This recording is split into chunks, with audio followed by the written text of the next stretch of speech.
Hi friends, this is Dipanshu Mukherjee and you are watching Competitive Exam Bengali channel.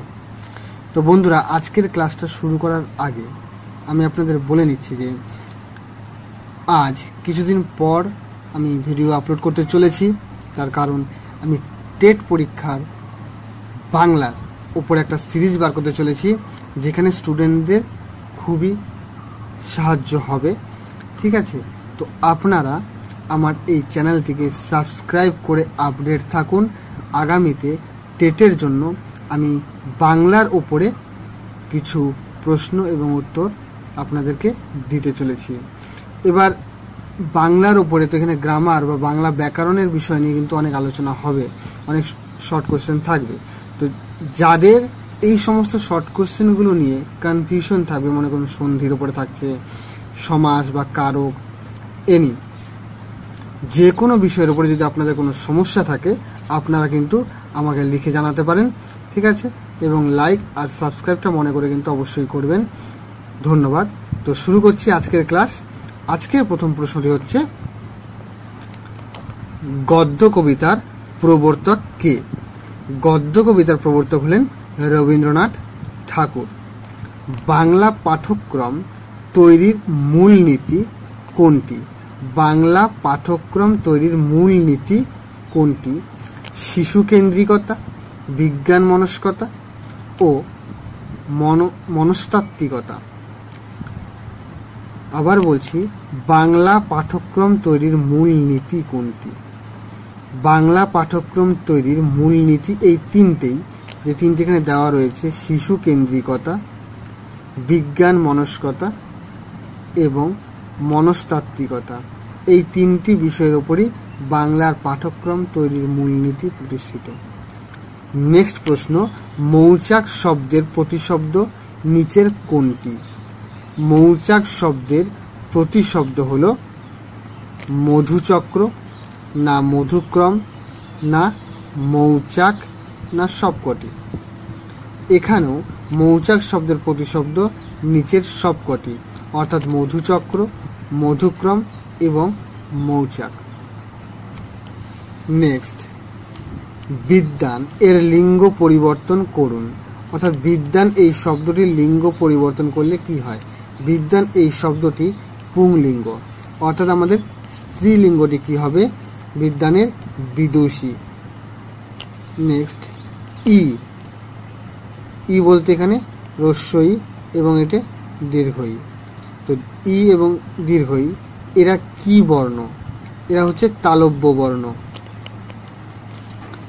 Next, তাহা পণ্ডিতে বলিতে পারে না কোন কারক? অর্থাৎ এখানে তাহা পণ্ডিতে বলিতে পারে না, এই যে পণ্ডিতের নিচে দেখুন দাগ দেওয়া রয়েছে, তো এখানে পণ্ডিতে, এটা কোন কারক?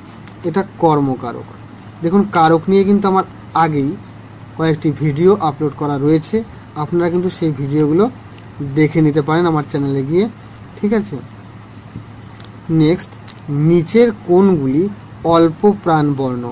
নিচের কোনগুলি অল্প প্রাণ বর্ণ? দেখুন এখানে চারটে অপশন দেওয়া আছে।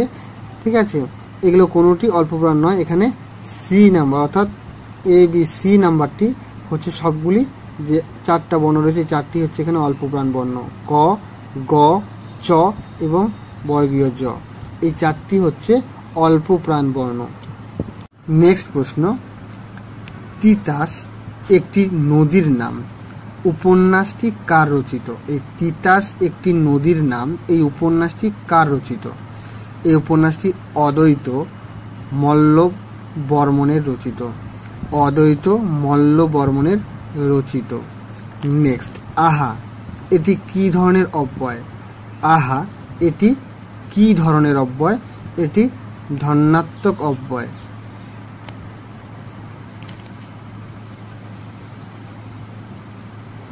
নেক্সট, সে কাজটি করতে সম্মত হলো। সে কাজটি করতে সম্মত হলো, এটি কি ধরনের বাক্য? এটি সদর্থক বাক্য। নেক্সট, বঙ্কিমচন্দ্র।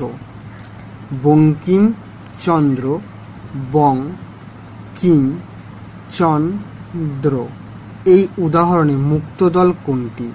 দেখুন বঙ্কিমচন্দ্রটিকে কয়েকটি দলে ভাগ করা হয়েছে, যেমন বং, কিম, চন এবং দ্র। এখানে কোনটি মুক্ত দল জিজ্ঞেস করা হয়েছে? দেখুন এখানে শুধুমাত্র দ্র, এই যে লাস্টের যে দলটি দেখতে পাচ্ছেন এটি একমাত্র মুক্ত দল। মনে রাখবেন রুদ্র দলে সর্বদাই একটি করে হসন্ত থাকে। দেখুন প্রত্যেকটাতেই হসন্ত রয়েছে, তার মানে এগুলো হচ্ছে রুদ্র দল। নেক্সট প্রশ্ন, স যোগ ইচ্ছার সন্ধিবদ্ধ পদটি হবে। স যোগ ইচ্ছার সন্ধিবদ্ধ পদ কোনটি? সন্ধি, স্বেচ্ছা, অর্থাৎ স যোগ ইচ্ছা এটি হবে স্বেচ্ছা। নেক্সট, দিন রাত এর ব্যাসবাক্য কি হবে? দিন রাত এর ব্যাসবাক্য হবে দিন ও রাত, এটি কিন্তু সমাস। নেক্সট, শত অব্দের সমাহার কোন ধরনের সমাস? শত অব্দের সমাহার এটি কোন ধরনের সমাস? এটি দ্বিগু সমাস। নেক্সট, তিনি বন্দরে নামলেন না। তিনি বন্দরে নামলেন না এটি কোন কারক? এটি অধিকরণ কারক। এই যে দাগ দেওয়া শব্দটি এটিরই কারক নির্ণয় করতে বলা হয়েছে, এটির কারক হলো অধিকরণ কারক। নেক্সট প্রশ্ন, গা ছমছম করে এটি কোন কারক? গা ছমছম করে এটি হলো কর্তৃকারক। নেক্সট, সকালে এক মনে বই পড়ছি। সকালে এক মনে বই পড়ছি এটি কোন কারক? এটি হলো করণ কারক। এখানে এক মনে এটি কোন কারক? এটি হলো করণ কারক। ঠিক আছে, দেখুন কারক সম্বন্ধে আমার ভিডিও অবশ্যই আপলোড করা আছে, তবু যদি আপনাদের সেই ভিডিওগুলো দেখার পরও যদি আপনাদের কোনো রকম কোনো প্রশ্ন থাকে বা সমস্যা থাকে তবে আপনারা জানাতে পারেন। নেক্সট, সংস্কৃত পদটির সন্ধি বিচ্ছেদ করো। সংস্কৃত এই পদটির সন্ধি বিচ্ছেদ করতে বলা হয়েছে। এই পদটির সন্ধি বিচ্ছেদ করলে হয় হলো সম যোগ কৃত। সম, দেখুন একটি হসন্ত নিচে রয়েছে ময়ের, তারপর কৃত, সংকৃত ইজ ইকুয়ালস টু সংস্কৃত। নেক্সট, দর্শনীয় শব্দটির প্রকৃতি প্রত্যয় হয়। দর্শনীয় শব্দটির প্রকৃতি প্রত্যয় হয় দৃশ যোগ অনীয়। দর্শনীয় এই শব্দটির প্রকৃতি প্রত্যয় হয় দৃশ যোগ অনীয়। নেক্সট, দুর্মতি এই শব্দটির প্রকৃতি প্রত্যয় কি? দুর্মতি এই শব্দটির প্রকৃতি প্রত্যয়টি কি? খুবই সাধারণভাবে বলে দিচ্ছি, দুঃ মন যোগ তি। ঠিক আছে, এটি হলো দুর্মতি এই শব্দটির প্রকৃতি প্রত্যয়। লক্ষ্য রাখবেন এখানে কিন্তু একটা দেখুন বিয়োগ চিহ্নের মতো রয়েছে। ঠিক আছে, তো প্রত্যয়টি যদি আপনাদের বুঝতে হয়, প্রত্যয়ের উপর আমার কোনো ভিডিও নেই আগের থেকে। ঠিক আছে, যদি আপনাদের বুঝতে হয় আপনারা অবশ্যই আমাকে লিখে জানাবেন, তাহলে এই প্রত্যয়টিকে আমি কিন্তু আলাদা করে বুঝিয়ে দিতে পারি। আর যদি আপনাদের জানা থাকে তাহলে কোনো সমস্যাই নেই। নেক্সট আসছি, নিরুপমা এই সমাসবদ্ধ পদটির ব্যাসবাক্য নির্ণয় করো। নিরুপমা এই সমাসবদ্ধ পদটির ব্যাসবাক্য কি? নিরুপমা এই সমাসবদ্ধ পদটির ব্যাসবাক্য হলো নাই উপমা যে নারীর। নাই উপমা যে নারীর। দেখুন এখানে এরকম হতেই পারত যে নাই উপমা যার, কিন্তু সেক্ষেত্রে কি হতো, একটি সমস্যা হতো যে এটা কিন্তু স্ত্রীলিঙ্গের। নিরুপমা বলতে আমরা কোনো নারীকেই বুঝি। ঠিক আছে, যদি এখানে তাই করা হতো নারী নাই উপমা যার, তাহলে সেক্ষেত্রে কিন্তু পুরুষকেও বুঝিয়ে দিত। তাই এখানে নারীর কথাটাকে উল্লেখ করতে হবে যে নাই উপমা যে নারীর। নেক্সট, লিঙ্গ পরিবর্তন করো। ভগবান, অর্থাৎ ভগবান এই শব্দটির লিঙ্গ পরিবর্তন করো। ভগবান শব্দটির লিঙ্গ পরিবর্তন করলে হয় হলো ভগবতী, অর্থাৎ ভগবান শব্দটির স্ত্রীলিঙ্গ হলো ভগবতী।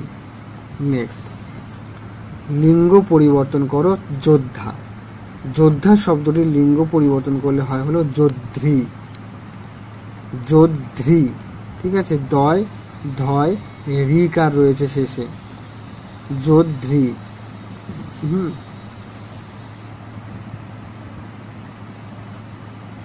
নেক্সট মালি, এই শব্দটির লিঙ্গ পরিবর্তন করুন।